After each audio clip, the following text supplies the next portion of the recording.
नमस्कार, स्वागत है आप सभी का आपके पसंदीदा प्लेटफॉर्म द ऑफिसर्स एकेडमी पर। आप सभी के बीच में मैं हूं डॉक्टर जितेंद्र पांडे और आप देखना शुरू कर चुके हैं द ऑफिसर्स एकेडमी को। जी हाँ, अगर आप तैयारी कर रहे हैं बिहार शिक्षक भर्ती 4.0 की तैयारी कर रहे हैं तो ऐसे में आपको हिंदी की विषय वस्तु प्रश्न पत्र के अंतर्गत मिलने वाली है। और हिंदी की विषय वस्तु जो आपको प्रश्न पत्र के अंतर्गत मिलने वाली है उसके लिए मैं प्रतिदिन दोपहर के 2 बजे आप सबके बीच में लाइव आता हूं। और जब भी हम दोपहर के 2 बजे लाइव आते हैं तो हम बात करते हैं हिंदी से संबंधित 30 अति महत्वपूर्ण प्रश्नों की बात करते हैं। ये 30 प्रश्न हर एक टॉपिक से होते हैं, यानी कि हम हर दिन 30 टॉपिक पढ़ते हैं। और कहने का अर्थ यह भी है कि अगले 1 घंटे तक आप सभी हमारे साथ बने रहिएगा। तो जो लोग हमारे साथ जुड़ गए हैं वो वीडियो को लाइक करते हुए शेयर कर लीजिएगा। और हम शुरू करेंगे अपने सिलेक्शन सीरीज के आज वीडियो संख्या 12 को। इससे पहले 11 वीडियो हम कर चुके हैं सिलेक्शन सीरीज के अंतर्गत। इसका मतलब है कि 330 प्रश्न हम ऑलरेडी कर चुके हैं, पहले ही कर चुके हैं। और आज के 30 प्रश्न मिलाकर के हमारे 360 प्रश्नों की एक व्यापक श्रृंखला तैयार हो जाएगी। और इसमें प्रतिदिन हम 30 प्रश्न ऐड करते यानी कि जोड़ते चलेंगे। चलिए शुरू करते हैं आज के अपने प्रश्नों की श्रृंखला को। और पहला प्रश्न आपकी स्क्रीन पर है। जी हाँ, पहला प्रश्न आपकी स्क्रीन पर है। और जो प्रश्न आपकी स्क्रीन पर है वो आपसे ये पूछ रहा है कि इनमें से संज्ञा शब्द कौन सा है। क्या पूछ रहा है? कह रहा है इनमें से संज्ञा शब्द कौन सा है। तो हम सब जानते हैं कि संज्ञा क्या होती है। संज्ञा जो होती है वह किसी व्यक्ति, वस्तु या स्थान विशेष के नाम का जो बोध कराती है उसे हम क्या कहते हैं? संज्ञा कहते हैं। भाई सभी का बहुत बहुत स्वागत है, सभी को प्रणाम नमस्कार। आइए जुड़िए हमारे साथ और सेशन को हम आगे बढ़ाएंगे, है ना। हम सेशन को क्या करेंगे? आगे बढ़ाएंगे। और आज आप लोग कमेंट देखने में हमें थोड़ी सी क्या होगी थोड़ी सी असुविधा। बहरहाल आइए, क्या निम्न में संज्ञा शब्द क्या होता है? तो सबसे पहले मैं आपको यही बता दूं कि संज्ञा शब्द क्या होते हैं। हम सब जानते हैं और प्रतिदिन बात की जाती है कि किसी व्यक्ति, वस्तु या स्थान विशेष के नाम का बोध कराने वाले जो होते हैं ना, किसी व्यक्ति, वस्तु या स्थान विशेष के नाम का बोध कराने वाले जो होते हैं, या किसी व्यक्ति, वस्तु या स्थान विशेष का जो बोध कराते हैं, वो क्या कहलाते हैं? वे आपके संज्ञा शब्द कहलाते हैं। वे आपके क्या कहलाते हैं? वही आपके संज्ञा शब्द कहलाते हैं। और जब संज्ञा शब्दों के विषय में बात की जाएगी तो संज्ञा कितने प्रकार की होती है? तो हम सब जानते हैं कि अर्थ के आधार पर। किस आधार पर? अर्थ के आधार पर संज्ञा कुल मिलाकर 5 प्रकार की होती है। किस आधार पर? अर्थ के आधार पर संज्ञा कुल मिलाकर कितने प्रकार की होती है? तो अर्थ के आधार पर संज्ञा कुल मिलाकर 5 प्रकार की होती है। कौन कौन से 5 प्रकार? जरा एक बार सब लोग कमेंट बॉक्स में छाप दीजिएगा कि सर कल आपने बताया था कि अर्थ के आधार पर संज्ञा 5 प्रकार की होती है, तो वह पांचों प्रकार की संज्ञा कौन कौन सी है एक बार बता दीजिएगा। तो देखो, पांचों प्रकार की संज्ञा है। एक आपकी जातिवाचक होती है। क्या होती है? जातिवाचक होती है। एक आपकी व्यक्तिवाचक होती है। क्या होती है? व्यक्तिवाचक होती है। एक आपकी क्या होती है? द्रव्यवाचक होती है। एक आपकी समूहवाचक होती है। और एक और आपकी होती है, समूहवाचक के बाद एक और आपकी होती है। जरा वह बता दीजिए कि एक और कौन होती है। तो एक और आपकी होती है जिसको हम क्या कहते हैं? जिसको हम कहते हैं भाववाचक कहते हैं। क्या कहते हैं? जिसको हम भाववाचक कहते हैं। तो ये कुल मिलाकर 5 प्रकार की क्या होती है? संज्ञा होती है अर्थ के आधार पर। अब कह रहे इसमें संज्ञा शब्द कौन सा है? तो ध्यान रखिएगा, हरा है, पतला है और गहरा है। तो हरा क्या है? दरअसल ये आपका विशेषण शब्द है। ये कैसा शब्द है? विशेषण शब्द है। पतला क्या है? यह भी आपका विशेषण शब्द है। गहरा क्या है? यह भी आपका विशेषण शब्द है। ध्यान रखिएगा। अब बच गया सभा। सभा आपकी क्या है? संज्ञा है, लेकिन कैसी संज्ञा है? तो याद रखिएगा, यह आपकी समूहवाचक संज्ञा है। कैसी संज्ञा है? यह आपकी समूहवाचक संज्ञा है। तो प्रश्न संख्या 1 का उत्तर क्या हो जाएगा? आपका सी विकल्प हो जाएगा। प्रश्न संख्या 1 का सही उत्तर आपका सी विकल्प होगा। आइए दूसरे प्रश्न की बात करते हैं। किस प्रश्न की बात करते हैं? दूसरे प्रश्न की बात करते हैं। दूसरा प्रश्न जो है वो हमसे ये कह रहा है कि मैं अपने आप वस्त्र साफ कर लेता हूं। इस वाक्य में कौन सा सर्वनाम है? कह रहा है मैं अपने आप वस्त्र साफ कर लेता हूं। इसमें किस प्रकार का सर्वनाम है? तो ध्यान दीजिए, सर्वनाम की जहां तक बात किया जाएगा तो हम सब जानते हैं कि संज्ञा का प्रतिनिधि है। सर्वनाम क्या है? सर्वनाम जो ये संज्ञा का क्या है? ये संज्ञा का प्रतिनिधि है। प्रश्न पूछेगा कि संज्ञा का प्रतिनिधि किसे कहते हैं? तो याद रखिएगा, संज्ञा का जो प्रतिनिधि होता है वह आपका सर्वनाम कहलाता है। क्या कहलाता है? सर्वनाम कहलाता है। क्योंकि यह कह रहा है कि मैं अपने आप, इसका मतलब ये साफ है कि ये पुरुषवाचक के विषय में बात कर रहा है। अगर कोई आपसे पूछे सर्वनाम के प्रकार क्या है, तो याद रखिएगा सर्वनाम 6 प्रकार से, ठीक है। उसमें से एक क्या आपका? एक मैं कह रहा हूं पुरुषवाचक सर्वनाम। कैसा? एक आपका पुरुषवाचक सर्वनाम। पुरुषवाचक सर्वनाम के तीन भेद आपका उत्तम पुरुष है, ठीक है, उत्तम पुरुष है, मध्यम पुरुष है, और क्या है, और आपका अन्य पुरुष है। लेकिन मैं के विषय में बात कर रहा है तो मैं आपका क्या हो जाएगा, मैं आपका निश्चयवाचक होगा, निजवाचक होगा, संबंधवाचक या प्रश्नवाचक होगा। तो ध्यान दीजिएगा कि मैं की जब बात कर रहा है, मैं अपने आप वस्त्र साफ कर लूंगा, तो यह आपका क्या, ये आपका निजवाचक हो जाएगा। क्या हो जाएगा, यह आपका निजवाचक सर्वनाम हो जाएगा। कैसा सर्वनाम हो जाएगा, यह आपका निजवाचक सर्वनाम हो जाएगा। यानी कि सी विकल्प यहां पे आपका सही हो जाएगा। 2 नंबर प्रश्न का सही उत्तर आपका सी विकल्प है, कि मैं अपने आप वस्त्र साफ कर लूंगा ना, तो स्वयं के विषय में तो निजवाचक हो जाएगा। आइए 3 नंबर की बात करते हैं। निम्नलिखित में कौन सा शब्द स्त्रीलिंग है? तो मैं आपको बता दूं लिंग क्या होते हैं। देखिए, लिंग उन शब्दों के विषय में प्रयोग किया जाता है, या लिंग उन शब्दों को कहा जाता है जिससे विषय वस्तु के पुरुष या स्त्री होने का बोध होता है। पुरुष या स्त्री होने का बोध होगा, उनको हम लिंग कहते हैं। ध्यान रखिएगा, एक स्त्रीलिंग होता है, एक पुल्लिंग होता है। क्या होता है, एक स्त्रीलिंग होता है, एक पुल्लिंग होता है। अब यहां अगर हमसे स्त्रीलिंग और पुल्लिंग के आधार पूछा जाए तो फुटपाथ पर चला जाता है।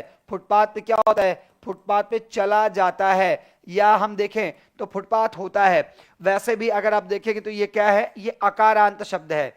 कैसा शब्द है, यह आपका अकारांत शब्द है। स्कूल कैसा शब्द है, तो स्कूल भी आपका अकारांत शब्द है। कैसा शब्द है, अकारांत है। स्टोव क्या है, तो स्टोव भी आपका अकारांत शब्द है। अब आप कहेंगे सर ये अकारांत क्या होता है? बच्चे ध्यान रखिएगा, जिनके अंत में छोटा आ होता है, जिनके अंत में छोटा आ होता है, जिनके अंत में छोटी ई होती है, सामान्यतः छोटा आ और छोटी ई, ये क्या होते हैं, ये आपके पुल्लिंग होते हैं।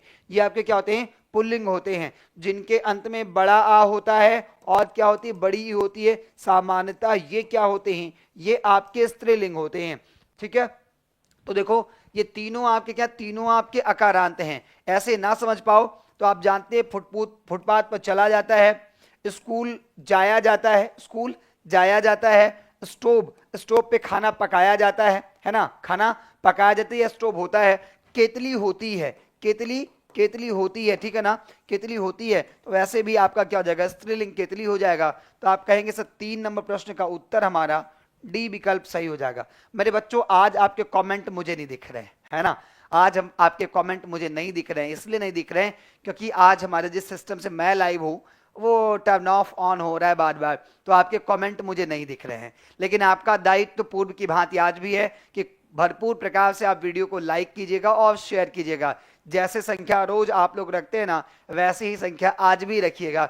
वो अलग बात है कि मैं नहीं देख पा रहा हूं आपके कमेंट को। कल जब मेरा सेशन समाप्त हुआ तो मुझे याद है किसी बच्चे ने कहा था कि सर कृदंत और तद्धित के विषय में बता दीजिएगा।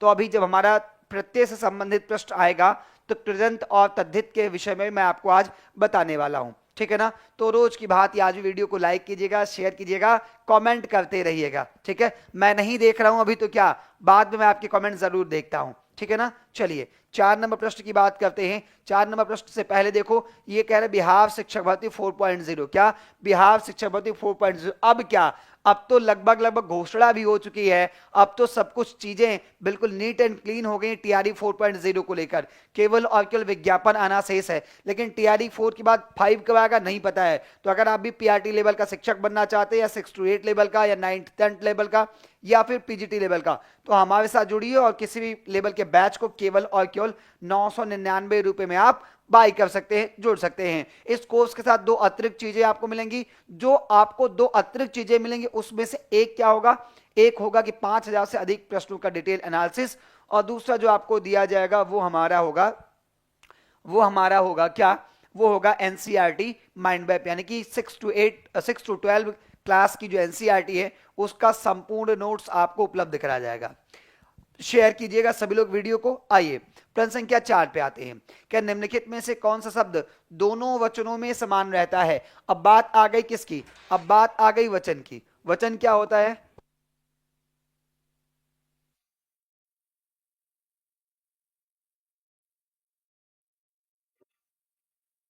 कृपया 2 मिनट आप लोग बने रहिएगा हमारे साथ, 2 मिनट बने रहिएगा। आज आनंद सर का जन्मदिन है, तो आनंद सर के जन्मदिन के उत्सव में जो है शामिल होना है। 2 मिनट का समय दीजिए, बस कटवा करके केक आ रहे हैं।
आप लोग चले तो नहीं गए क्या भाई, है ना?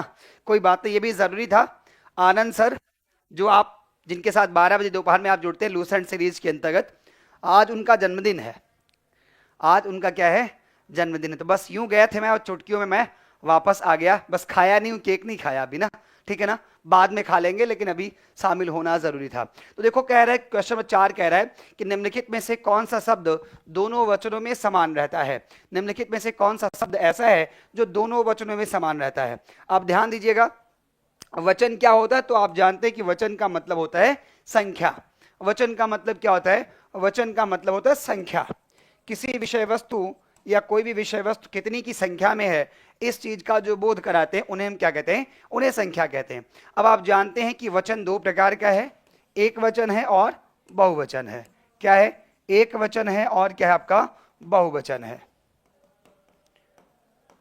एक वचन है और क्या है आपका, बहुवचन है। ऐसे में देखिएगा कह रहे कौन सा शब्द दोनों वचनों में, तो दोनों वचनों में सरसों जो है ना, एक वचन और बहुवचन जो भी आप कहिए, सरसों का सरसों ही होता है, ठीक है ना, सरसों का हमेशा क्या होता है, सरसों ही होता है। तो आप लोग इसका उत्तर भी कर चुके हो, फटाफट अगले प्रश्न पे आ जाते हैं। चलिए, अब कह रहा है कि अधिकरण कारक का परसर्ग कौन सा है। क्या, अधिकरण कारक का परसर्ग यानी कि चिन्ह क्या होता है, ये ध्यान रखिएगा। हमने आपको कितनी बार बताया कि परसर्ग का मतलब जिसको हम विभक्ति चिन्ह कहते हैं ना, उसे परसर्ग कहा जाता है। लेकिन कह रहा है अधिकरण कारक का परसर्ग क्या होगा। तो देखो, पर की बात कर, ने की बात कर रहा है, तो हम सब जानते हैं कर्ता ने, कर्ता कारक का अगर परसर्ग पूछेगा तो क्या बताएंगे, तब हम लोग बताएंगे ने।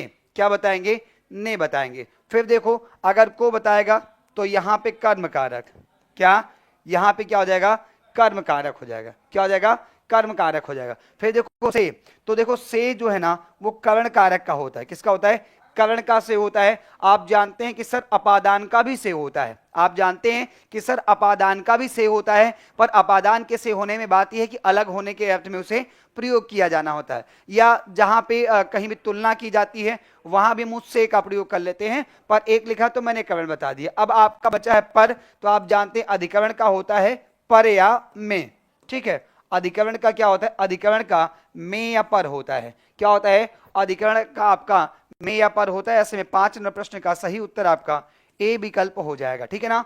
5 नंबर प्रश्न का सही उत्तर आपका ए विकल्प हो जाएगा। आइए अगले प्रश्न पे आते हैं, प्रश्न संख्या 6 की बात करते हैं। एक वाक्य में विशेषण का प्रयोग नहीं हुआ है। क्या कह रहे, एक ऐसा वाक्य है जिसमें विशेषण का प्रयोग नहीं हुआ है, वह वाक्य कौन सा है जिसमें विशेषण का प्रयोग नहीं हुआ है, यह आपको बताना है, ठीक है ना। किस वाक्य में विशेषण का प्रयोग नहीं हुआ है, आपको यह बताना है। अब ध्यान रखिएगा, देखो अगर आज आप में से कोई विद्यार्थी प्रश्न पूछ रहा होगा तो भाई मैं अभी आपके प्रश्न का उत्तर नहीं दे पाऊंगा। वीडियो समाप्त हो जाएगी तो आप कमेंट बॉक्स में अपने क्वेश्चन को पोस्ट कर दीजिएगा और कल वाले सेशन में शामिल कर लूंगा, क्योंकि आज आपके कमेंट हमें विजिबल नहीं है फिलहाल के लिए, ठीक है ना। तो एक वाक्य में विशेषण का प्रयोग नहीं हुआ है, वह कौन सा वाक्य है। देखो, वह लड़का विद्यार्थी है, वह प्रबुद्ध विद्यार्थी है, वह परिश्रमी भी है। तो आप जानते हैं, वो आप जानते हैं कि वह विद्यार्थी है, वह विद्यार्थी है, इस वाक्य में क्या विशेषण का प्रयोग नहीं हुआ है। आप कहेंगे सर पहले विशेषण तो बता दीजिए कि विशेषण क्या होता है, तो बिल्कुल बता देंगे भाई। विशेषण वह होता है जो संज्ञा सर्वनाम की विशेषता, गुण या दोष को प्रकट करता है, उसे हम क्या कहते हैं, विशेषण कहते हैं। ध्यान रखिएगा, संज्ञा सर्वनाम की, किसकी, संज्ञा या सर्वनाम की जो विशेषता, गुण या दोष को बताता है उसे हम क्या कहते हैं, या हम कहते हैं गुण, दोष, व्यवसाय इत्यादि को जो बताता है वही हमारा क्या कहलाता है, वही हमारा विशेषण कहलाता है। वही हमारा क्या कहलाता है, विशेषण कहलाता है। तो 6 नंबर प्रश्न का उत्तर क्या हो जाएगा, ए विकल्प यहां पर सही हो जाएगा। आइए फिर बात करते हैं 7 नंबर। अधोलिखित किस वाक्य में अकर्मक क्रिया है। कह रहा है जो नीचे, अधोलिखित का मतलब नीचे लिखे गए, ठीक है ना। अधोलिखित का मतलब होता है कि नीचे लिखे गए, ध्यान रखिएगा, नीचे लिखे गए वाक्यों में से, नीचे लिखे गए वाक्यों में से किसमें अकर्मक क्रिया का प्रयोग किया गया है। अब आप जानते हैं कि अकर्मक क्रिया होती है, सकर्मक क्रिया होती है। क्या होती है, क्रिया आपकी सकर्मक भी होती है और क्रिया क्या होती है, आप जानते हैं कि क्रिया आपकी अकर्मक भी होती है। जिन चीजों को, जिन संज्ञा या सर्वनाम को व्यक्त करने के लिए हमें प्रत्यक्ष वस्तुओं की आवश्यकता नहीं पड़ती है, वे अकर्मक क्रियाएं कहलाती हैं। ध्यान रखिएगा, क्या, जिस संज्ञा सर्वनाम को व्यक्त करने के लिए हमें प्रत्यक्ष वस्तुओं की आवश्यकता नहीं पड़ती है वे अकर्मक क्रियाएं होती हैं, लेकिन जिस संज्ञा सर्वनाम को व्यक्त करने के लिए हमें प्रत्यक्ष वस्तुओं की आवश्यकता पड़ती है, क्या है ना, क्या वाले प्रश्नों का उत्तर ढूंढना पड़ता है और क्या वाले प्रश्नों का उत्तर मिल जाता है, वो सकर्मक क्रियाएं होती हैं। और जिनमें क्या वाले प्रश्नों का उत्तर नहीं ढूंढना पड़ता या उत्तर नहीं मिलता, वो आपकी अकर्मक क्रियाएं कहलाती हैं। तो कह रामू खाना खा रहा है, चालक गाड़ी चलाता है, श्याम हंसता है, माँ स्वेटर बुनती है। प्रश्न संख्या 7 का उत्तर करेंगे। क्या करेंगे? प्रश्न संख्या 7 का उत्तर करेंगे। तो ध्यान रखिएगा, श्याम हंसता है ना, श्याम क्या है? श्याम हंसता है। आप कहते क्या हंसता है, तो क्या का उत्तर नहीं मिलेगा यहां पर ना। तो श्याम हंसता है, तो श्याम कैसी क्रिया है? श्याम हंसता है, यह आपकी अकर्मक क्रिया है। कैसी क्रिया है? यह आपकी अकर्मक क्रिया है। बाकी क्या? रामू खाना खा रहा है। जैसे हम कहते रामू खा रहा है, हमने पूछा क्या खा रहा है, क्या खा रहा है, तो उत्तर मिल गया कि खाना खा रहा है। जैसे किसी ने कहा कि रामू खा रहा है, मैंने कहा क्या खा रहा है, तो उसने कहा खाना खा रहा है। इसका मतलब सकर्मक क्रिया। चालक गाड़ी चलाता है, लिखा है चालक चलाता है, ऐसे लिखा जाए चालक चलाता है, तो मैंने पूछा क्या चलाता है, उसने कहा गाड़ी चलाता है, तो क्या हो जाएगा? तब यहां भी आपको क्या वाले प्रश्न का उत्तर मिल रहा है? सकर्मक क्रिया है। ठीक है, लिखा मां बुनती है, क्या कहा गया? मां बुनती है। मैंने पूछा क्या बुनती है, तो कहा गया स्वेटर। स्वेटर, इसका मतलब यह भी क्या है? यह भी आपकी सकर्मक क्रिया। लेकिन श्याम हंसता है, मैंने पूछा क्या हंसता है, नहीं दिया गया है, नहीं दिया गया, इसका मतलब क्या है? अकर्मक क्रिया है। और 7 नंबर प्रश्न का सही उत्तर सी विकल्प आपका हो जाएगा। आइए अगले प्रश्न पर आते हैं। 8 नंबर प्रश्न का उत्तर सभी लोग कब बनेंगे? प्रश्न संख्या 8 का उत्तर सभी लोग करेंगे। बताइए कि 8 नंबर प्रश्न का सही उत्तर क्या होगा?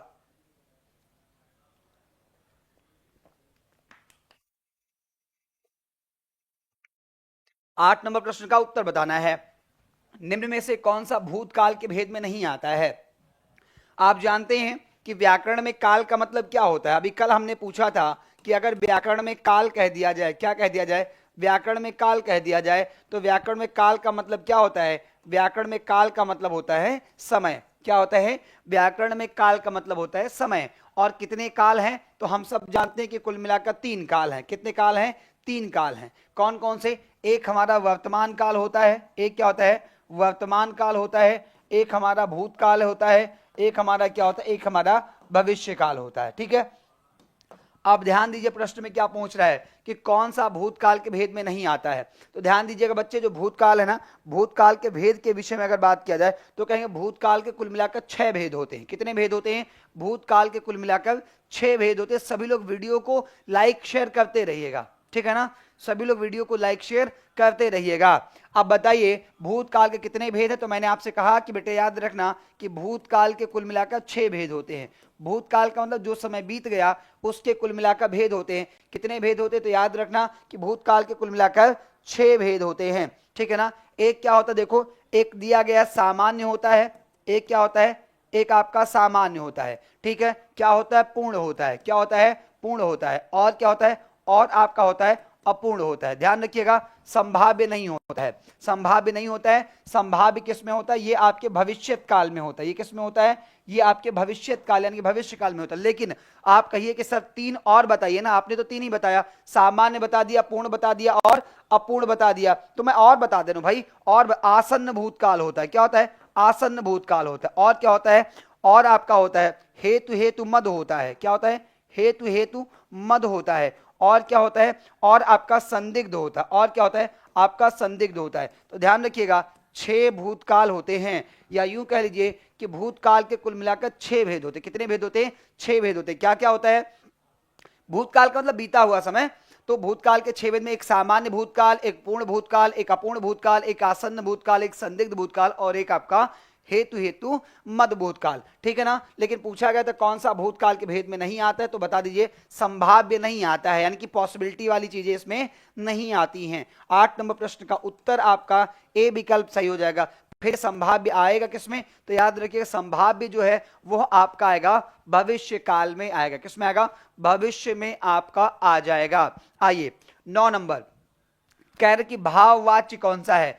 कह रहे कि निम्न में भाववाच्य क्या है? तो रोज मैं आपको बताता हूं, याद होगा ना आप सबको। मुझे लगता है कि अब किसी बच्चे से गलती नहीं, अच्छा दिल से बताना, छोड़ो सब कुछ, दिल से एक बात बताइए कि अगर हम हर टॉपिक के एक क्वेश्चन रोज करते हैं और हर टॉपिक को हम क्या करते हैं, हर टॉपिक के विषय में आपको, जैसे देखो अभी पीछे किसके विषय में पूछा गया, भूतकाल के विषय में, तो भूतकाल मैंने बता दिया। उसके पीछे देखो यहां पर अकर्मक क्रिया सकर्मक क्रिया पूछा, तो मैंने बताया कि सकर्मक क्या होता है, अकर्मक क्या होता है। ऐसे किसी और प्रश्न की बात, विशेषण की पूछा गया, विशेषण के विषय में बताया गया। तो मैं कहता हूं कि जितने भी प्रश्न पूछे जाते हैं, ऐसा तो नहीं है ना कि केवल प्रश्न का उत्तर बता के चले जाते हैं। हर प्रश्न की जो थ्योरी है या यूं कह लो उसके पीछे का जो कॉन्सेप्ट है वह भी तो रोज बताते हैं। आपको नहीं लगता है कि अगर 30 दिन ऐसे हम पढ़ लें, 30 दिन ईमानदारी से 30 टॉपिक को पढ़ लें, तो पूरा का पूरा हिंदी आपका क्या हो जाएगा, पूरा का पूरा हिंदी आपका तैयार हो जाएगा? आपको नहीं लगता ऐसा ना? लगता होगा, मुझे भी लगता है कि मैं आप सबको परीक्षा से पहले इस प्रकार से तैयार कर ले जाऊंगा ना कि हिंदी के अंतर्गत कोई भी प्रश्न अगर आएगा तो आप सब लोग उसको बड़ी ईमानदारी के साथ कर ले जाएंगे उसके उत्तर को, ठीक है ना? तो देखो कह रहा है कि भाववाच्य क्या है। अब देखो भाववाच्य से भी एक प्रश्न रोज आता है। हम कहते हैं कि जहां भी आपकी असमर्थता मिले, है ना, जहां पर लाचारी एक प्रकार से दिख जाए, क्या दिख जाए, लाचारी दिख जाए, जहां पे असमर्थता दिख जाए, वो हमेशा आपका क्या हो जाएगा, वो हमेशा आपका भाववाच्य ही बन जाएगा। तो क्या मोहन पुस्तक पढ़ता है, क्या कहते हैं, मोहन पुस्तक पढ़ता है। मोहन केवल पुस्तक नहीं पढ़ रहा है, देखो भाई और भी चीजें हैं, और भी चीजें हैं, ठीक है ना, और भी चीजें हैं। कह रहा श्याम पत्र लिखता है, मोहन से बैठा नहीं जाता, बस जैसे ये मिल जाए कि बैठा नहीं जाता है, चला नहीं जाता है, खाया नहीं जाता है, पढ़ा नहीं जाता है, तो तुरंत क्या मतलब ये कि जहां पर गुण या भाव की प्रधानता, ध्यान दीजिएगा, जिस वाक्य में गुण या भाव की प्रधानता होगी वह आपका क्या कहलाएगा, वह आपका भाववाच्य कहलाएगा, हमेशा ध्यान रखिएगा। जिस वाक्य में गुण या भाव या धर्म की प्रधानता होगी वो क्या कहलाएगा, भाववाच्य बन जाएगा। तो ऐसे में 9 नंबर प्रश्न का सही उत्तर आपका क्या है, 9 का सही उत्तर आपका सी विकल्प हो जाएगा। ठीक है भाई, क्लियर है? आइए 10 नंबर प्रश्न पर अव्यय के भेद पूछ रहा है। अब अव्यय के कई सारे भेद होते हैं, कई सारे लोग बताते हैं, अलग अलग वर्गीकरण किया जाता है, लेकिन फिर भी आप बताइए कि अव्यय के कितने भेद होते हैं? जरा एक बार बताओ सब लोग कि अव्यय के कितने भेद होते हैं? 5 होते हैं, 4 होते हैं, 3 होते हैं, 2 होते हैं? अव्यय के कितने भेद होते हैं यह आपको बताना है। तो मैं आपको कितने बताने वाला हूं, आप मुझे कितने बताने वाले हैं, बताओ जरा। तो मैं क्या कह रहा हूं भाई, देखो ऐसा है कि विकल्प में दोनों दिया गया है, 2 और 3 को आप एलिमिनेट कर दीजिए, बाहर कर दीजिए, 4 भी कर सकते हैं और कुछ जगहों पे दिया गया किताबों में 5 है, आप वह भी कर सकते हैं, है ना। बहरहाल मैं आपको 4 बताने वाला हूं। कितने बताने वाला हूं? मैं आपको बताने वाला हूं अव्यय के कुल मिलाकर 4 भेद बताने वाला हूं। पर अगर आपकी इच्छा नहीं मानेगी ना तो 5वां भी बता दूंगा। वैसे मेजर क्लासिफिकेशन में 4 ही प्रकार के अव्यय आपको देखने को मिलते हैं। जो 4 प्रकार के देखने को मिलते हैं, देखो वो कौन सा है और फिर 5वां कौन सा, तो वो भी मैं आपको बता दूंगा। पहले 4 की जब बात की जाएगी तो एक हम लिखेंगे भाई, एक हमारा क्रिया विशेषण अव्यय होता है। ध्यान दीजिएगा, एक क्या होता है, एक हमारा क्रिया विशेषण अव्यय होता है। क्या होता है? क्रिया विशेषण अव्यय होता है, ठीक है। दूसरा हमारा जो होता है उसको हम क्या कहते हैं, संबंध बोधक अव्यय कहते हैं। क्या कहते हैं? संबंध बोधक अव्यय कहते हैं। ध्यान दीजिएगा, दूसरे को हम क्या कहते हैं, संबंध बोधक कहते हैं। तीसरा जो है उसको हम क्या कहते हैं, तीसरे को हम क्या कहते हैं, तीसरे को हम समुच्चय बोधक कहते हैं। क्या कहते हैं? समुच्चय बोधक कहते हैं। क्या कहते हैं? तीसरे को हम समुच्चय बोधक कहते हैं। क्या कहते हैं? समुच्चय बोधक कहते हैं। क्या कहते हैं? हम तीसरे को समुच्चय बोधक कहते हैं। चौथा बता दो भाई, आप लोग बता दो, चौथा आप लोग बता दीजिए भाई, चौथा आप लोग बता दीजिए, तब तक मैं देख लूं। लेकिन देखूंगा भी कैसे भाई, देखूंगा भी मैं कैसे, क्योंकि हमें तो आपके कमेंट दिख नहीं रहे हैं, तो चौथा भी मैं ही बताऊंगा, चौथा भी मैं ही बताऊं। चौथा हमारा विस्मयादि बोधक होता है। क्या होता है? विस्मयादि बोधक होता है। और अगर आप नहीं मानेंगे ना तो मैं 5वां भी आपको बता दूंगा। 4 तो पहले ये आ जाएंगे कि क्रिया विशेषण अव्यय है। क्या है? क्रिया विशेषण है, संबंधवाचक है, समुच्चय बोधक है और विस्मयादि बोधक है। और नहीं मानिएगा तो 5वां निपात वाले को भी अव्यय के तौर पर मान लीजिएगा, ठीक है ना। जहां कोई पूछ ही लेकिन 5 प्रकार बताओ या 5 होते हैं, मैं 5 ही सुनूंगा, तो इन चारों के अलावा 5वां निपात अव्यय भी आप बता दीजिएगा कि अव्यय के भेद होते हैं। अब आप कहें सर अव्यय के भेद तो बता दिया, लेकिन पहले बताइए ना सर कि अव्यय क्या होता है। तो अव्यय का मतलब होता है ऐसे विकारी शब्द, क्या? ऐसे विकारी शब्द, ऐसे अविकारी शब्द, ऐसे अविकारी शब्द। कैसे? ऐसे अविकारी शब्द। भाई इसको हम अविकारी इसलिए कह रहे हैं क्योंकि इसमें कोई परिवर्तन नहीं उत्पन्न होता है ना। इन शब्दों में, अव्यय शब्दों में कोई परिवर्तन तो होता नहीं है, तो हम कहेंगे ऐसे अविकारी शब्द जिन पर लिंग वचन कारक, लिंग वचन कारक, काल आदि का कोई प्रभाव नहीं पड़ता है ना, इन पर कोई प्रभाव नहीं पड़ता है। क्योंकि कोई प्रभाव नहीं पड़ता है इसीलिए क्या कहलाते हैं, अव्यय कहलाते हैं। आइए 11 नंबर प्रश्न की ओर आएंगे। कह रहा परा उपसर्ग का अर्थ क्या होता है, किसका, परा उपसर्ग का अर्थ क्या होता है, आपसे ये पूछ रहा है। तो ध्यान दीजिए, मैं रोज आपको बताता हूं उपसर्ग का मतलब होता है जो शब्द के पीछे जुड़ते हैं। क्या, जो शब्द के पीछे, माफ कीजिए, जो शब्द के आगे जुड़ते हैं, जो शब्द के क्या होते हैं, जो शब्द के आगे जुड़ते हैं वह आपके उपसर्ग कहलाते हैं। क्या, जो शब्द के आगे जुड़ते हैं वह आपके उपसर्ग कहलाते हैं। अब इन्हीं उपसर्गों में से आपसे कह रहा है कि परा उपसर्ग का मतलब क्या होता है। तो परा उपसर्ग का मतलब होता है उल्टा। क्या होता है, परा उपसर्ग का अर्थ होता है उल्टा। ऐसे में 11 नंबर प्रश्न का सही उत्तर क्या हो जाएगा, 11 का सही उत्तर आपका बी विकल्प हो जाएगा। ठीक है भाई, सब लोगों ने लाइक कर लिया, वीडियो कर लिया है लाइक ना, नहीं किया होगा तो अब कर लीजिएगा, क्योंकि अब चल रहे प्रश्न संख्या 12 पर। और 12 पे आने से पहले आपको बता दें बिहार शिक्षक भर्ती के विषय में। किसके विषय में, बिहार शिक्षक भर्ती, जिसकी घोषणा लगभग हो चुकी है। ऑफिशियल जानकारी निकल करके, ऑफिशियल नोटिफिकेशन आना केवल शेष है। आज के भी समाचार पत्रों में यह खबर भरी पड़ी है कि बिहार शिक्षक भर्ती 4.0 के अंतर्गत 80,000 से ज्यादा सीटें आपको देखने के लिए मिलने वाली हैं। इवन टीआरई 3.0 के अंतर्गत जो सीट खाली रह गया है उनको भी क्या किया जाए, उनको भी शामिल किया जाएगा टीआरई 4.0 के अंतर्गत। तो ऐसे में अगर आप 6 to 8 लेवल के शिक्षक बनना चाहते हैं तो हमारे पास आपके लिए बैच उपलब्ध है। अगर आप एसएसटी से आपकी एलिजिबिलिटी है, साइंस से है, मैथ से है, हिंदी से है, इंग्लिश से है, तो हमारे पास आपके लिए बैच उपलब्ध है जीएस के पेपर के साथ साथ। केवल और केवल 999 रुपए में कंप्लीट कोर्स आपको उपलब्ध कराया जा रहा है। साथ ही साथ मैं आपको बता दूं कि 2 अतिरिक्त क्लासेस भी आपको मिलने वाली, 2 अतिरिक्त बैच मिलने वाला है, ना कि क्लास। एक 5000 प्रश्नों से ज्यादा प्रश्नों के आपके साथ डिस्कशन कराया जाएगा, दूसरा आपको कंप्लीट एनसीईआरटी का नोट्स आपको प्रोवाइड किया जाएगा।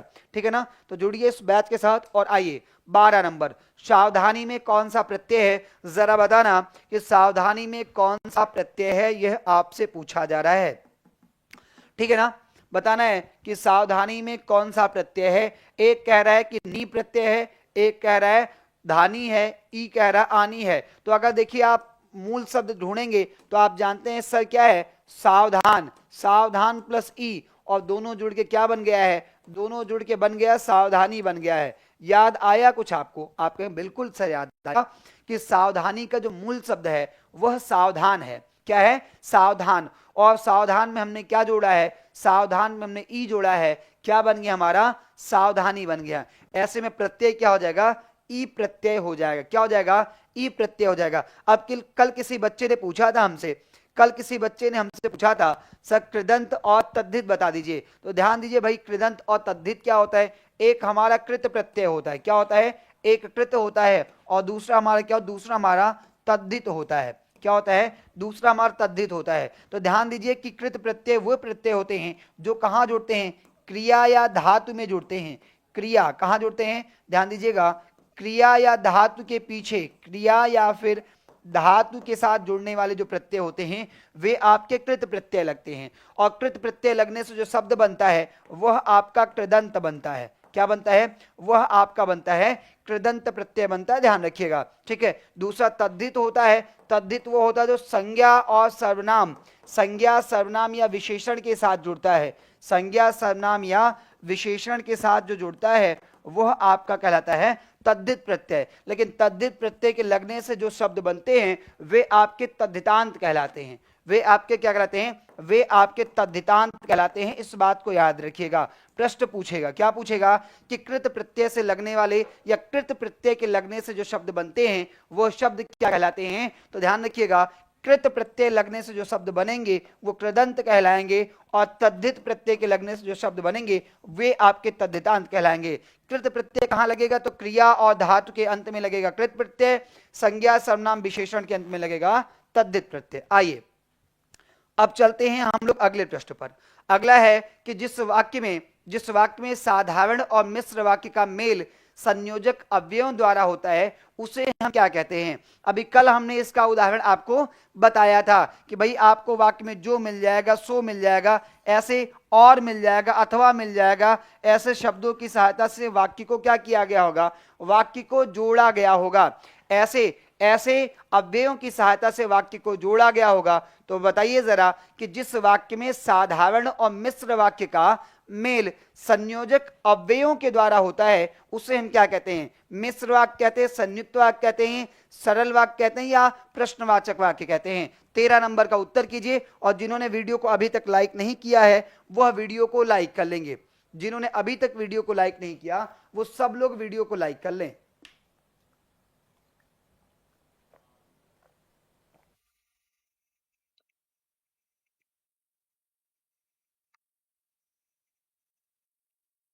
चलिए,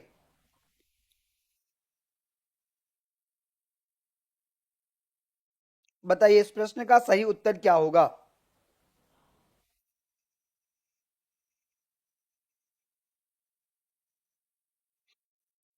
तो भाई हम सब जानते हैं कि जिस वाक्य में साधारण और मिश्र वाक्य का मेल जो है संयोजक अव्यय की सहायता से होगा वो हमारे संयुक्त वाक्य कहलाते हैं। क्या कहलाते हैं? वे हमारे संयुक्त वाक्य कहलाते हैं। कई बार आपको बताए हैं। ऐसे में 13 नंबर प्रश्न का सही उत्तर हमारा बी विकल्प हो जाएगा। चलिए अगले प्रश्न की बात करते हैं। 14 नंबर प्रश्न आपकी स्क्रीन पर है। कौन सा प्रश्न है? प्रश्न संख्या 14 आपकी स्क्रीन पर है। यह आपसे कह रहा है कि निम्नलिखित में शुद्ध वाक्य का चयन कीजिए। क्या कीजिए? आपको शुद्ध वाक्य का चयन करना है। कृपया करके खुले पैसे दें। कृपया खुले पैसे देने की कृपा करें। कृपया खुले पैसे दें। कृपया करके खुले पैसे देने की कृपा करें। अक्सर आप देखेंगे दुकानों पे आप जाएंगे तो दुकानों के बाहर इस प्रकार के वाक्य लिखे होते हैं, लेकिन कई बार हम जाते तो हमें हंसी आ जाती है। कहते हैं गजबे है भाई, कैसे कैसे क्या क्या लिख दिया, कृपया लिखा है और फिर उसके आगे क्या लिखना है, नहीं लिखना है, इसमें कोई अंतर नहीं करता है। तो आपको ध्यान रखना है कि देखो कि कृपया करके खुले पैसे दे, कृपया नहीं होता है कृपा। अगर यहां कृपा लिखा जाता ना कि कृपा करके, क्या करके, कृपा करके खुले पैसे दे, और अगर आपको कृपया ही लिखना है तो करके हटा दीजिए, कृपया खुले पैसे दे, तब आपका वाक्य क्या हो जाता है? सही। बहरहाल ए वाला स्टेटमेंट क्या दिया गया, ए वाला सेंटेंस क्या दिया गया? गलत दिया गया है। कृपया, कृपया खुले पैसे देने की कृपा करें। अब जब कृपया आपने लिखा है तो कृपा का ही लिख रहे हैं, ठीक है ना? तो ऐसा लिखना खुले पैसे देने की कृपा करें, इतना ही आपको लिखना था। फिर कृपया करके फिर वही गलती कर रहे हैं, फिर वही गलती कर रहे हैं। सही उत्तर आपका सी है कि कृपया खुले पैसे दें। कृपया खुले पैसे दें। और अगर कृपया आप नहीं लगाते हैं तो आप कहिए कि कृपा करके खुले पैसे दें, ठीक है ना? चलिए, तो 14 नंबर प्रश्न का उत्तर क्या हो जाएगा? 14 का सही उत्तर हमारा सी विकल्प हो जाएगा। 15 ब्रज भाषा का विकास किस अपभ्रंश से हुआ है? बताओ जरा। कह रहे हैं कि ब्रज भाषा का विकास किस अपभ्रंश से हुआ है? कौन से प्रश्न में? 15 नंबर प्रश्न के अंतर्गत ब्रज भाषा का विकास किस अपभ्रंश से हुआ है, यह आप सबको उत्तर करना है। हमने कल भी एक ऐसा ही प्रश्न किया था शायद, अगर मैं ठीक हूं तो हम लोगों, ठीक का मतलब कि मेरी याददाश्त ठीक है इस मामले में, तो कल भी हम लोगों ने लगभग ऐसा ही एक मिलता जुलता प्रश्न किया था, याद है? फिर वहां भी हमने आपसे क्या पूछा था? वहां हमने शायद पश्चिमी हिंदी करके प्रश्न पूछा था, अगर मुझे याद है तो, ठीक प्रकार से आप लोगों को भी ठीक प्रकार शायद याद ही होगा। तो हमने पश्चिमी हिंदी करके प्रश्न पूछा था ना। तो ध्यान दीजिए, आज पूछ रहे हैं कि भाई ब्रजभाषा का विकास किस अपभ्रंश से हुआ है। तो याद रखना बच्चे कि ब्रजभाषा का विकास सौर सैनी से हुआ है। किससे हुआ है? सौर सैनी से हुआ है। ब्रजभाषा का जो विकास है ये सौर सैनी से हुआ है। सौर सैनी से कितनी भाषाएं निकल करके आई ना, कितनी उपभाषाएं हैं? तो ध्यान रखिएगा, सौर सैनी जो है ना, इसके अंतर्गत कुल मिलाकर के, इसके कुल मिलाकर 5 उपभाषाएं आती। कितनी? 5 उपभाषाएं आती। कल भी मैंने आपको बताया था सौर सैनी में 5 उपभाषाएं आती हैं। तो जरा बताओ भाई, बताओ, आप लोग कमेंट करो और बताओ कि सौर सैनी में 5 उपभाषाएं जो आती हैं वो कौन कौन सी हैं। मैं इसलिए भी आपसे पूछ रहा हूं क्योंकि कल मैंने बताया था। मैं ये जानना चाहता हूं कि आप हर एक सेशन में कितनी चीजों को आप सीखते हैं। बता तो मैं देता हूं, लेकिन आप कितना सीखते हैं ये आप बताइएगा। हमने कल आपसे कहा था कि भैया सौर सैनी से ना, सौर सैनी से पश्चिमी हिंदी निकलती है। क्या निकलती है? सौर सैनी से पश्चिमी हिंदी निकलती है। और पश्चिमी हिंदी के अंदर ऐसे लिख लीजिए भाई, सौर सैनी से क्या आएगी? सौर सैनी से आपकी पश्चिमी हिंदी आ जाएगी। ऐसे बताना कि पश्चिमी हिंदी के अंतर्गत कितनी भाषाएं आती। अब ठीक है, सुनो, ऐसा है कि सौर सैनी से पश्चिमी हिंदी निकली। अब पश्चिमी हिंदी के अंदर कितनी बोलियां आती हैं या आपके कितनी उपभाषाएं आती हैं, जरा मुझे ये बता दो। पश्चिमी हिंदी से कितनी आती हैं ये बताओ। पश्चिमी हिंदी से कितनी आती हैं आप ये बताओ मुझे। तो पश्चिमी हिंदी से कितनी आती बताओ भाई, सबसे पहले बताओ। तो पश्चिमी हिंदी सबसे पहले आती खड़ी हिंदी, खड़ी बोली आती है। पश्चिमी हिंदी में क्या हमने पढ़ा था कल? हमने पढ़ा खड़ी बोली पढ़ा था। क्या पढ़ा था हमने? खड़ी बोली पढ़ा था। याद है किसी को? हमने खड़ी बोली पढ़ा था। ठीक है, खड़ी बोली के बाद हमने हरियाणवी पढ़ा था। क्या पढ़ा था? हरियाणवी पढ़ा था। याद आया कि नहीं आया? याद आना चाहिए, याद आना चाहिए आपको, क्योंकि मुझे याद आ रहा है कि मैंने आप सबको बताया था, है ना? हमने आप सबको बताया था। तो हरियाणवी आ गया, हरियाणवी के बाद क्या आ गया? कन्नौजी आ गया। क्या आ गया? कन्नौजी आ गया। याद आया? आप कहेंगे हाँ सर याद है, कन्नौजी आ गया। और क्या आ गया? और आपकी ब्रज भाषा आ गई। क्या आ गई? ब्रज भाषा आ गई, क्योंकि देखो ब्रज भाषा तो पूछा ही है, तो ब्रज भाषा कैसे छोड़ देंगे। और ब्रज भाषा लिख लिया तो बुंदेलखंड क्षेत्र में बुंदेलखंड यूपी में पड़ता है, उत्तर प्रदेश में, तो बुंदेलखंड क्षेत्र में बोली जाने वाली जो भाषा है जिसको हम बुंदेली कहते हैं, ये पांचों किस में आ जाएंगे? पश्चिमी हिंदी में। पश्चिमी हिंदी कहां से आई? सौरसैनी से। सौरसैनी कहां से आई? तो याद रखिएगा प्राकृत से निकल करके आई। क्या? सौरसैनी। प्राकृत से निकल करके आई क्या? सौरसैनी। ठीक है ना, समझ गए? प्राकृत से क्या निकली? सौरसैनी। सौरसैनी से निकली पश्चिमी हिंदी। पश्चिमी हिंदी से निकली पांच बोलियां, खड़ी बोली, हरियाणवी, कन्नौजी, ब्रजभाषा और बुंदेली। क्लियर है सभी को? चलिए, क्लास अच्छी लगे तो सब लोग लाइक जरूर कीजिएगा। और प्रतिदिन दोपहर के 2 बजे मैं आप सभी के साथ जुड़ता हूं। 2 बजे से लेकर के और 3 बजे तक ये क्लास होती है। ठीक है, 2 बजे से 3 बजे क्लास होती है। कह रहे प्रतिवर्ष, प्रतिवर्ष कौन सा दिन हिंदी दिवस के रूप में मनाया जाता है? हिंदी दिवस बता दो, और हिंदी दिवस बताने के बाद विश्व हिंदी दिवस भी बता देना। ठीक है, पहले तो हिंदी दिवस बता दो, फिर हिंदी दिवस के बाद विश्व हिंदी दिवस भी बता देना। ठीक है ना, हिंदी दिवस के बाद विश्व हिंदी दिवस भी कमेंट बॉक्स में छाप देना। ठीक है, एक कह रहे 14 अक्टूबर को, एक कह रहे 29 सितंबर को, एक कह रहे 27 फरवरी को, एक 14 सितंबर को। तो हम सब जानते हैं कि हिंदी दिवस जो है ना, क्या हिंदी दिवस जो है, भारतीय हिंदी दिवस जो है, हमारे राष्ट्रीय स्तर पे जो हिंदी दिवस है, ये 14 सितंबर को मनाया जाता है। कब मनाया जाता है? 14 सितंबर को। याद रखिएगा 14, एक और 14 तारीख आती है जिसको हम 14 नवंबर कहते हैं। तो 14 नवंबर की तिथि को क्या मनाया जाता है? तो हम सब जानते हैं कि 14 नवंबर को मनाया जाता है बाल दिवस मनाया जाता है। मैंने इसलिए बता दिया क्योंकि इसकी तारीख भी 14 ही है और इसकी तारीख भी 14 ही है, आप भ्रमित ना हो इस कारण से मैंने बता दिया है। तो 14 सितंबर को मनाया जाता है हिंदी दिवस, 14 नवंबर को मनाया जाता है बाल दिवस, और विश्व हिंदी दिवस कब मनाया जाता है? बताओ जरा, विश्व हिंदी दिवस कब मनाया? अभी बहुत जल्द हमने मनाया था।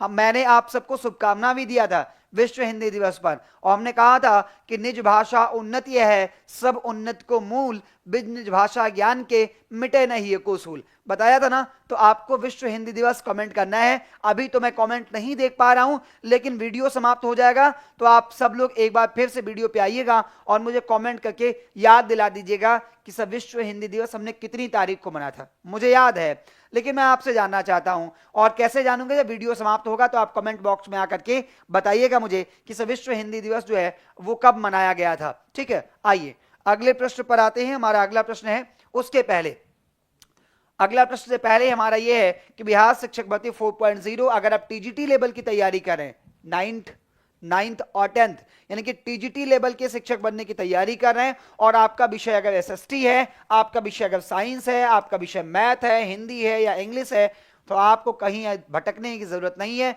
द ऑफिसर्स एकेडमी के साथ जुड़िए। जीएस के बैच के साथ साथ आपके सब्जेक्टिव कक्षाएं भी आपको मिल जाएंगी केवल और केवल 999 में। साथ में 2 और बैचेस आपको मिलेंगे प्रैक्टिस करने के लिए। आपको सब्जेक्ट वाइज 5000 प्रश्नों का डिस्कशन और 6 to 12 एनसीईआरटी का नए तरीके का बिल्कुल नोट्स। मैं आपको बता दूं कि टॉपिक पूरा होने के साथ हम लोग प्रैक्टिस भी कराते हैं आपको, है ना।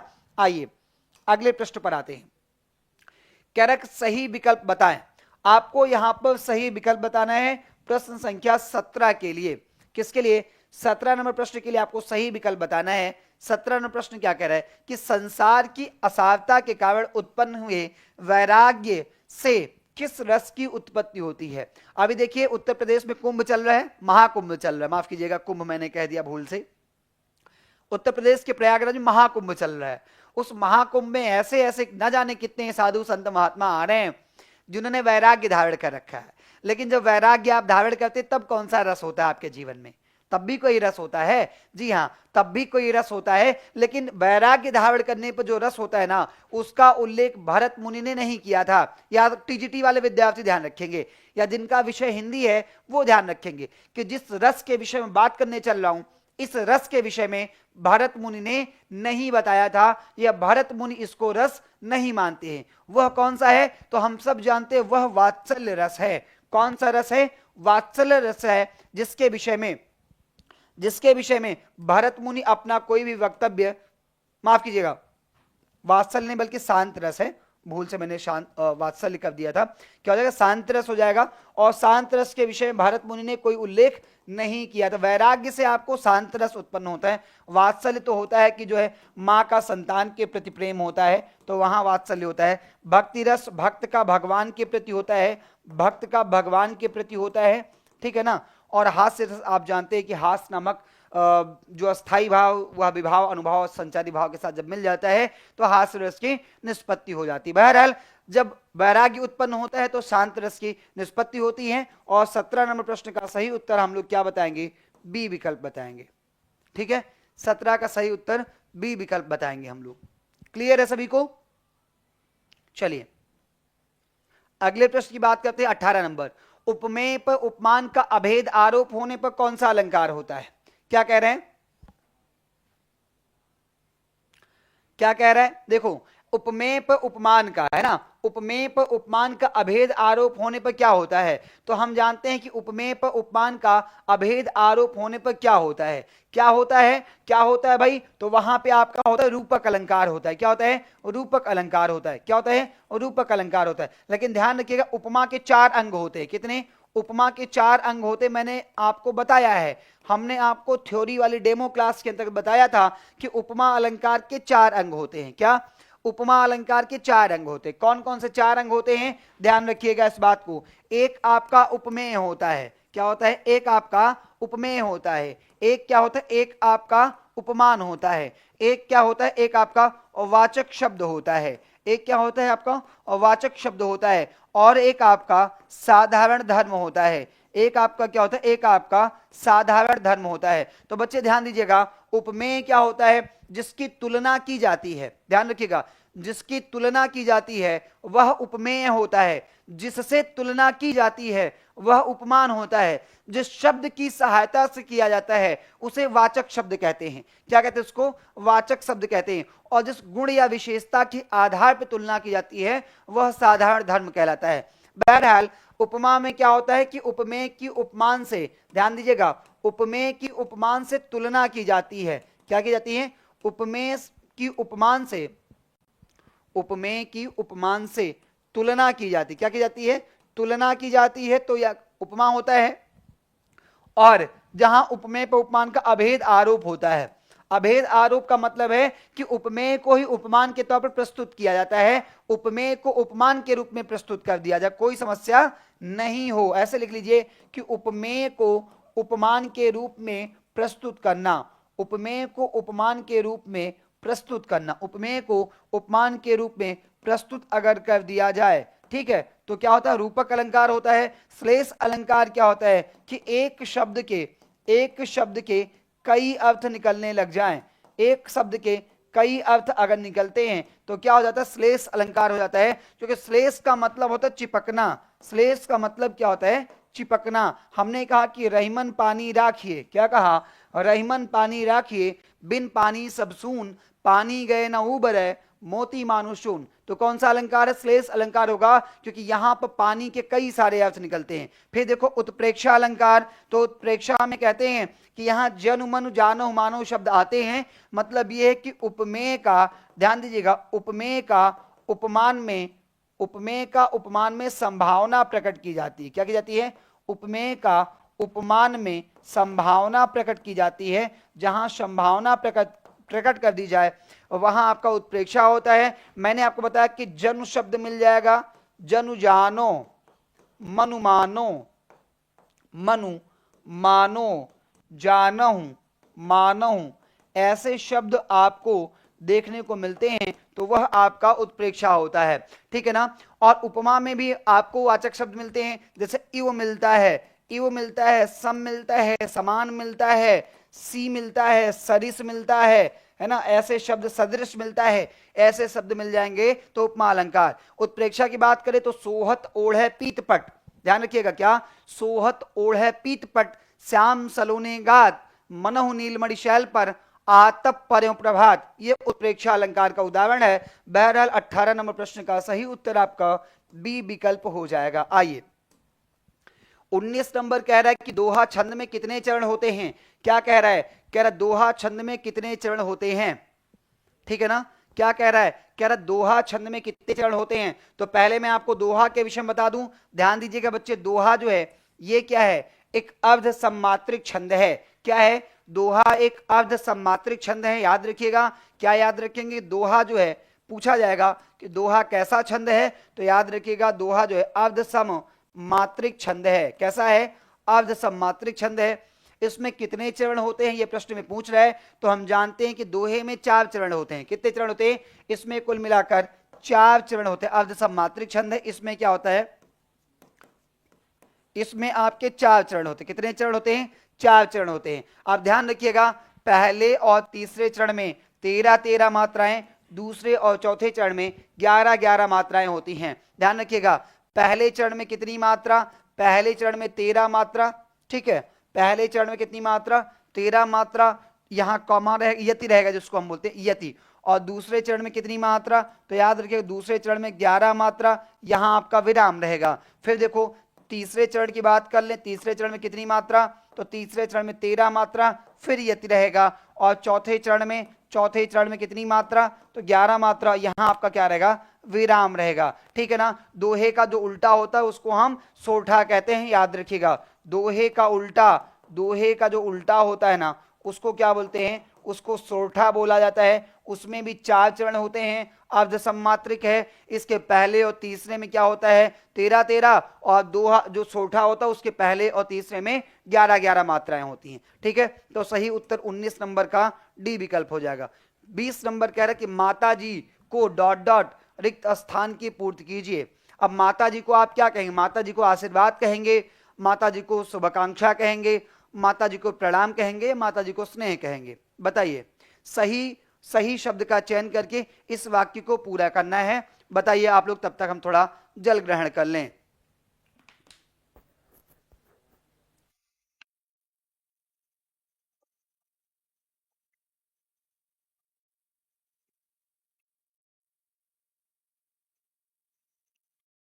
बताइए, चलिए बहुत आसान सा है, मुझे पूरा विश्वास है कि सब लोग इसका सही उत्तर कर रहे होंगे। सभी लोग इसका सही उत्तर कर रहे होंगे। माता जी को ... रिक्त स्थान की पूर्ति कीजिए।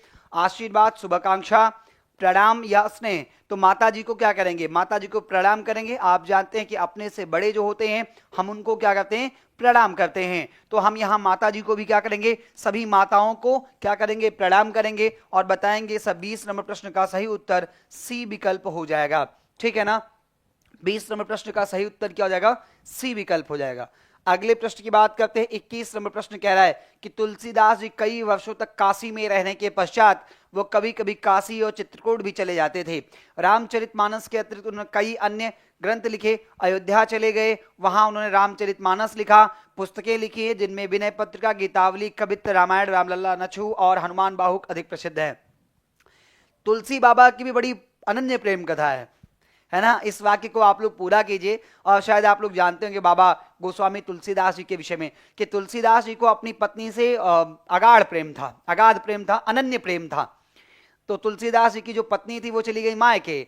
तुलसीदास की पत्नी जब मायके चली गई तो इन्होंने क्या किया, इन्होंने आधी रात को उठे, इनका मन लग नहीं रहा था घर पे, तो आधी रात को उठे और पत्नी के स्नेह में पत्नी से मिलने चल पड़े। रास्ते में आंधी तूफान का सामना करने पड़ा, नदी इत्यादि पड़ी, उसको भी पार करते हुए पहुंच गए। और जब ये पहुंचे तो पहुंचे तो घर के पीछे से इनको मुख्य दरवाजा तो बंद था, तो ये घर के पीछे से गए। तो क्या हुआ कि घर के पीछे से गए तो इनको लगा कि इनकी पत्नी को भी उतने ही प्रेम था इनसे, उतना ही अलगाव का दुख हो रहा था, दूर होने का दुख हो रहा था जितना कि तुलसी बाबा को है। तो इनको लगा कि इनकी पत्नी ने क्या कर रखा है कि छत से जो है रस्सी लटका रखी है कि जैसे ही मौका मिले आप आइएगा तो इसको पकड़ करके लटक करके आप घर के अंदर दाखिल हो जाइएगा।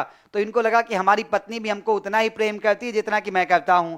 मैं उससे जो है दूर रहकर परेशान था तो मैं चलता चला आया। मेरी पत्नी को मेरे आने का पहले से ही अंदेशा था, इसलिए उसने रस्सी लटका रखी है। तो गोस्वामी बाबा उसको पकड़ करके कूद गए और जब घर में पहुंचे तो इनकी पत्नी ने देखा अर्धरात्रि को, तो अरे वो का कहीं का कहां आ गए हैं। तो कहे गजब बात करती हो, रस्सी तो तुम्हें लटकाई थी। तो कहीं हम रस्सी वस्सी नहीं लटकाए थे, वो क्या था, वो तो सांप था जो तुम पकड़ के चले आए, हम काहे रस्सी लटकाएंगे। तो इनकी पत्नी ने इनको धिक्कारते हुए कहा अस्थि चर्मम देह में। तुलसी बाबा की पत्नी ने तुलसी बाबा को धिक्कारते हुए कहा कि अस्थि चर्मम देह में तामे ऐसी प्रीत, हड्डी और चमड़े के बने शरीर से आपको इतना प्रेम है कि अस्थि चर्मम देह में तामे ऐसी प्रीत, ऐसी जो श्री राम में हो न तो भावित। अगर आपको ऐसा प्रेम श्री राम में आपको होता या उनके चरणों में अपनी इस अनन्य भक्ति को आप लगाते तो आप तो अभी आप होते आज तक। बस ये बात तुलसी बाबा को चुभ गई। क्या गजबे बेइज्जती है यार, हम यहां पर सांप पकड़ करके और आ गए इनके पास तक और ये हमको धिक्कार रही। तो तुलसी बाबा ने सबको त्याग दिया और त्याग देने के बाद फिर उन्होंने अलग अलग ग्रंथों की रचना कर डाली। अब आपको ये करना है 21 नंबर का, क्या करना है 21 नंबर का आपको सीक्वेंस में बैठा लेना है कि सही उत्तर क्या होगा। तो तुलसी की पत्नी ने तुलसी को धिक्कारा तो तुलसी बाबा हो गए, गोस्वामी तुलसीदास हो गए, है ना, तुलसी गोस्वामी तुलसीदास हो गए। अब यही है कि अब चोट लगती है तो पता नहीं कहां कहां कोई IAS बनता है आज के टाइम में, और पहले के टाइम में जो है तुलसी बाबा तुलसी है वो गोस्वामी तुलसीदास हो गए। बहरहाल आइए प्रश्न पे आते हैं। तो शुरुआत करेंगे 1 नंबर से। तुलसीदास जी की कई वर्षों तक काशी में रहने के पश्चात फिर क्या करते हैं, वो कई वर्षों तक काशी में रहने के पश्चात अयोध्या चले जाएंगे। कहां चले जाएंगे, अयोध्या चले जाएंगे, भगवान राम जी की नगरी चले जाएंगे। काफी दिनों तक जो है वो काशी में रहे, लेकिन अंत में कहां चले गए, वो अयोध्या चले गए, हमारे गृह जनपद आ गए, है ना। तो अयोध्या चले गए, अयोध्या वहां उन्होंने रामचरितमानस लिखा, अयोध्या में रामचरितमानस लिखा। और रामचरितमानस ही क्यों नहीं लिखा, एक के बाद तो पहले ला को कर लीजिए। एक को ला करने का मतलब है कि ये सब आपका क्या हो जाएगा, कट जाएगा। एक का ला हो जाएगा और जैसे ला करेंगे, ला के बाद या कर दीजिएगा, या के बाद रा कर दीजिएगा और वह कर दीजिएगा, फिर 6 नंबर कर दीजिएगा, आपका सही उत्तर बन जाएगा। क्लियर है सभी को, सही उत्तर यहां पर मिल जाएगा आपको। अगर क्लास अच्छी लगे तो लाइक वाले हिस्से को आप टच कर दीजिएगा और संख्या बढ़ाइएगा। आइए 22 नंबर की बात करते हैं। एफिडेविट का हिंदी अनुवाद क्या होगा। जैसे कई बार क्या होता है कि आपकी मार्कशीट वगैरह में नाम या कहीं स्पेलिंग का एरर आ जाता है, तो आपको क्या लगाना पड़ता है, वकील साहब सजेस्ट करते हैं एक एफिडेविट लगा दीजिए। क्या लगा दीजिए, एक एफिडेविट लगा दीजिए, ठीक है ना।